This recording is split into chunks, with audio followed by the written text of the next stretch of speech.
Hello बच्चों, आज का जो प्रश्न है प्रश्नावली 4.3 कक्षा 10वीं प्रश्न 3।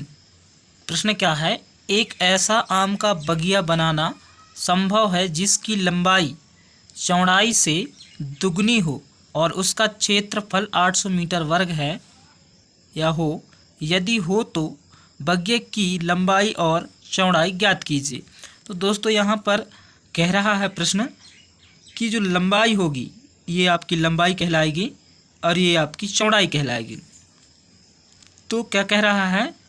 लंबाई चौड़ाई से दुगनी है। मान लेते हैं हमारा ये जो चौड़ाई है ये चौड़ाई है, क्या है? x है। और इसकी जो ये भी चौड़ाई कहलाएगी। फिर ये लंबाई जो है ये क्या हो जाएगी फिर? क्योंकि चौड़ाई से लंबाई दुगनी है तो हम माने हैं चौड़ाई x, तो लंबाई क्या हो जाएगी? दुगनी, यानी कि 2x हो जाएगी। तो इस तरह से इसको जब हम हल करेंगे तो यहाँ पे लिखेंगे माना कि बगिया की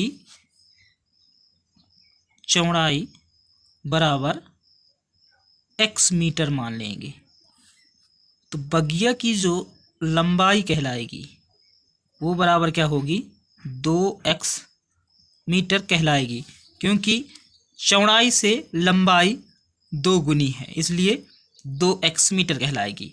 और यहाँ पे बगिया का जो क्षेत्रफल दिया है, यहाँ पे लिखेंगे बगिया का क्षेत्रफल। तो देख सकते हैं बगिया का क्षेत्रफल क्या दिया है, उसका क्षेत्रफल बराबर 800 मीटर कह रहा है। तो बराबर 800 मीटर वर्ग ये दिया है। अब हम क्षेत्रफल के सूत्र से इसको ज्ञात कर सकते हैं, लंबाई और चौड़ाई। तो सूत्र क्या है?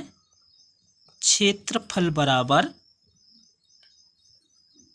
लंबाई गुणित चौड़ाई।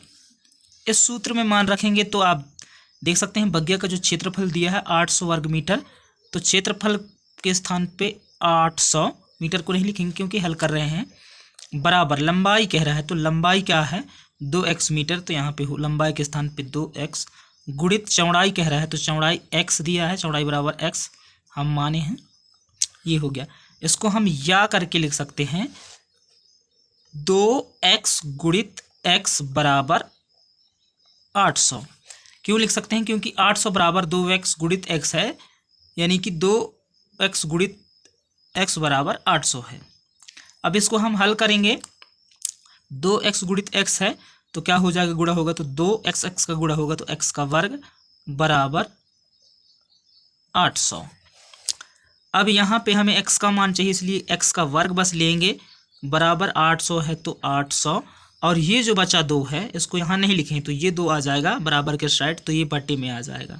तो बटा 2, क्योंकि यहाँ पे गुणा में है तो बटा में आ गया, मतलब भाग में आ गया, बराबर के साइड आया। तो अब यहाँ पे हम काट देते हैं, 2 एकम 2 और 2 चौके 8। तो इस तरह से यहाँ पे x बराबर क्या आ गया? 400 आ गया, क्योंकि ये 4 और ये डबल 0। तो x का वर्ग बराबर आ गया 400। अब हमें यहाँ से वर्ग को भी हटाना है तो x बस लेंगे। बराबर ये वर्ग बराबर के इस साइड आएगा तो धन ऋण और वर्गमूल में बदल जाएगा। ये वर्ग इस साइड आ गया, वर्गमूल में बदल गया और धन ऋण लग जाता है। वर्गमूल में जब वर्ग बदलता है तो वर्गमूल में बदलता है और धन ऋण लग जाता है। और ये 400 है तो 400। इसके बाद इस 400 का वर्गमूल निकालेंगे तो यहाँ साइड पे हम कर लेते हैं रफकार। तो यहाँ पे हम लिखेंगे 400, इसको हम वर्गमूल निकालेंगे तो यहाँ पे 2 से कटेगा, यहाँ पे लिख लेते हैं 2। 2 का 2 या कितने बार पढ़ेंगे तो 4 आएगा 2 बार, तो यहाँ पे लिखेंगे 2। इसके बाद यहाँ पे देखिए 1 शून्य यहाँ पे है, 1 शून्य यहाँ पे, इन दोनों का बन रहा है जोड़ा।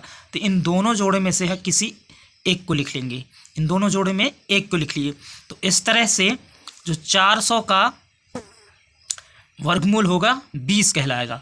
तो इस तरह से हम x बराबर क्या लिख सकते हैं? एक शॉर्ट तरीका है ये वर्गमूल निकालने का, ठीक है, क्योंकि 2 दूना 4 हो गया, और ये दोनों शून्यों का जोड़ा बन रहा है तो एक शून्य लिख लिए, आ गया 20।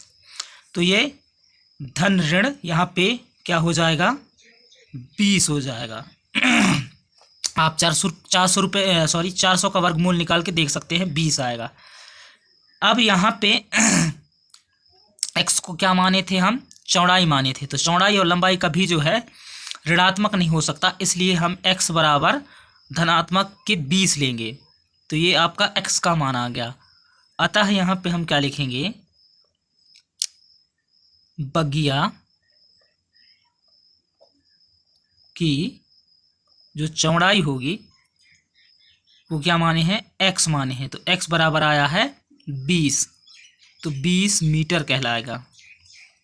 और जो बगिया की लंबाई है वो क्या माने हैं हम, 2x, तो इसके बराबर क्या आया है, 2 गुणित x के स्थान पे 20, तो बराबर क्या हो जाएगा, 20 दूनी 40 मीटर।